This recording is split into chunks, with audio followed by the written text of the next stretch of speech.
Sharon Osbourne has recently shared what Ozempic did to her quality of life, and it's not good. Skeletal Sharon Osbourne is on an irreversible downward spiral after Ozempic use. This inside source is saying it wrecked her metabolism and there is no going back. And just so you know, this woman is 72 years old, definitely not as resilient as most of the celebrities who are using this experimentally for vain reasons, and it had major consequences for her.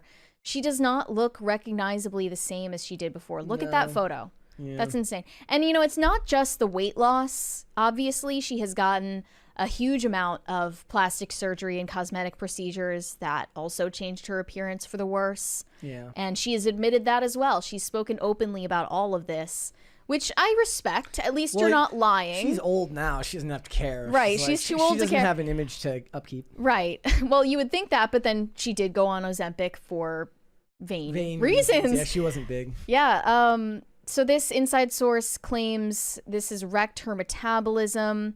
She's also had a range of procedures, including gastric band, full facelifts, one of which she called a cyclops facelift because of what it did to disfigure her face, a tummy tuck, an eye lift, breast implants, abdominoplasty. I didn't even know that existed. Botox, and I'm sure fillers as well. But here it says, a worried friend told us the weight loss drugs have wrecked her. There is no going back for her. She simply can't put the weight back on that she needs to regain a healthy look. It just shows the dangers of these quick fix cures. They're not good for the body. Her weight is on an irreversible downward spiral. Yeah, she's not as resilient as she was when she was younger. Her body wouldn't be as resilient as it would be when it's younger. Right, exactly. And she wasn't even fat before. She was slightly overweight. Slightly. I wouldn't even go that Very far. slight. Because she said that she was like 140 something pounds, which At how tall? She's my height. She's like 5'1" or 2. Okay. And that is technically overweight, but like by a hair. Mm-hmm. And you can easily lose that naturally, but this was a new wonder drug on the market back in 2022, and I still credit us with being some of the first people who ever talked about it. Yep.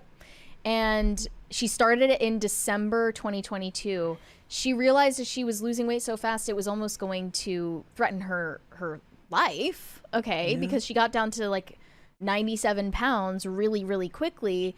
But then she assumed once she stopped the drug that, you know, the weight would come back, and it didn't. That's scary. Like, it's just like this permanently for her, it seems. Yeah, that's very scary. That's been the result. So she told herself she needed to stop losing weight after taking the drug.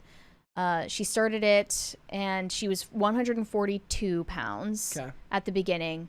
For the first 2 or 3 weeks, I felt very nauseous. The nausea went away, but once you're on it, you don't feel hungry and you don't eat. It's not talked about, but you can get a blockage in your bowel. I haven't been on it for 3 or 4 months. My weight has stabilized. I went down to 97 pounds and it was like, oh no, I needed to put some weight back on, which I have, but obviously not to the extent that she needs to. And obviously these are all side effects that are already publicly known, but that's not what's being sold to them, especially if you're getting this like off label. The thing that I feel bad most for women in this situation is like there is no like age, like there's no age cutoff there where suddenly you're immune to this type of vanity. Definitely, she's in her 70s, right? Like you'd think that she was at when she's had her kids, she's had her family, a long flourishing career. And you'd think that at that point you'd be more focused on strong quality of life rather than being 2 pounds overweight. But there's no immunity to that type of, I guess it's not narcissism as much as it is self-consciousness. Well, people aren't meant to see themselves in photos and videos like that. Yeah. Honestly. And, it must really mess with the human brain. Absolutely. And I feel bad for her, right? Because at a certain point, you'd hope that she would focus more on how she feels rather than how she looks, but, you know. But also be thankful that you didn't take it as far as someone like Madonna, who is now unrecognizable. Yeah. is the worst example I think that exists in Hollywood of someone who took just plastic surgery, injections, cosmetic procedures of all kinds way too far. Like, she is the worst example of it, and I hope for everyone else's sake that that's like a cautionary tale.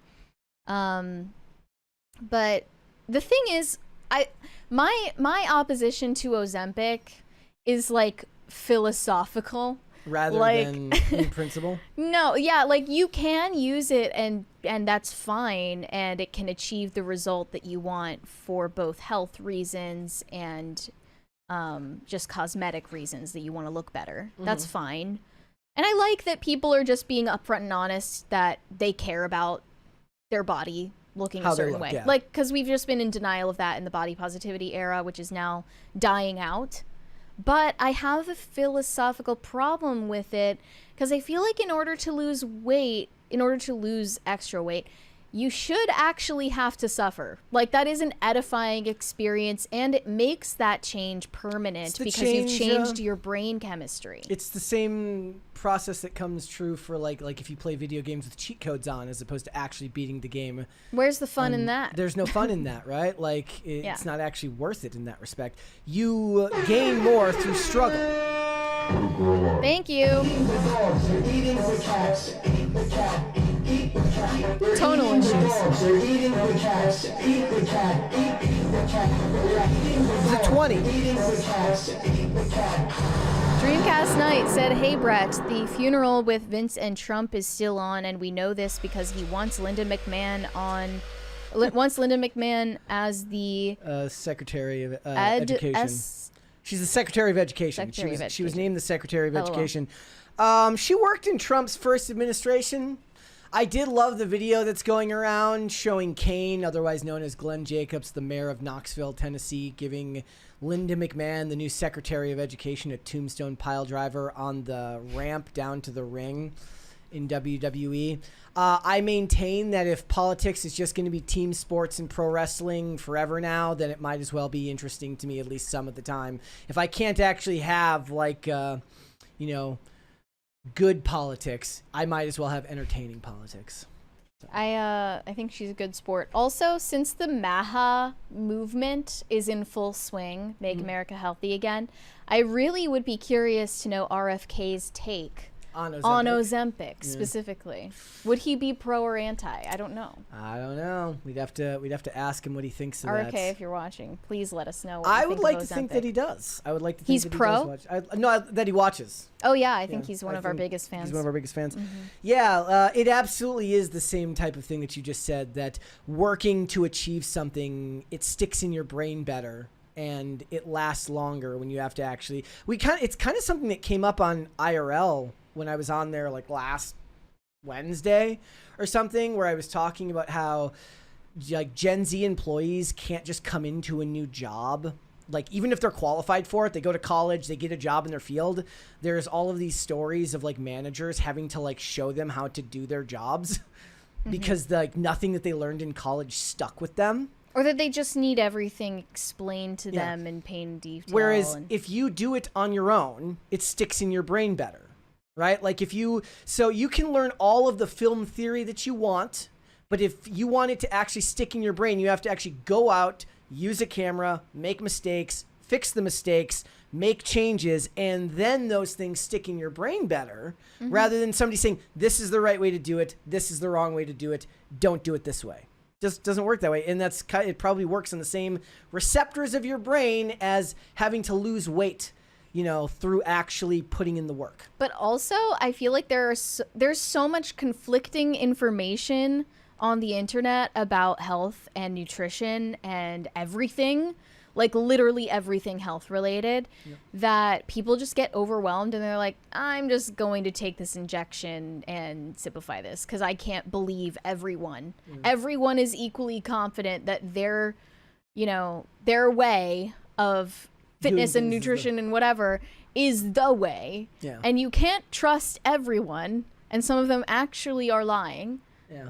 And I don't think it's surprising people are just taking the easy way out. It's also a recipe to harm your sense of self-image, because if you lose weight through diet and exercise and you actually physically make yourself go out, get exercise to feel better, you will then correlate getting exercise with feeling better, which makes the exercise easier to do. True. Right? So that's like a big part of it for me is like at 38 years old, skating for me is more about the physical activity than it is about the sport itself for me. I feel infinitely better after going out after work and skating for an hour, not because, putting your body through rigorous activity is good for you, but just because mentally it gets your endorphins rushing and everything's moving, and you just feel better when you're done.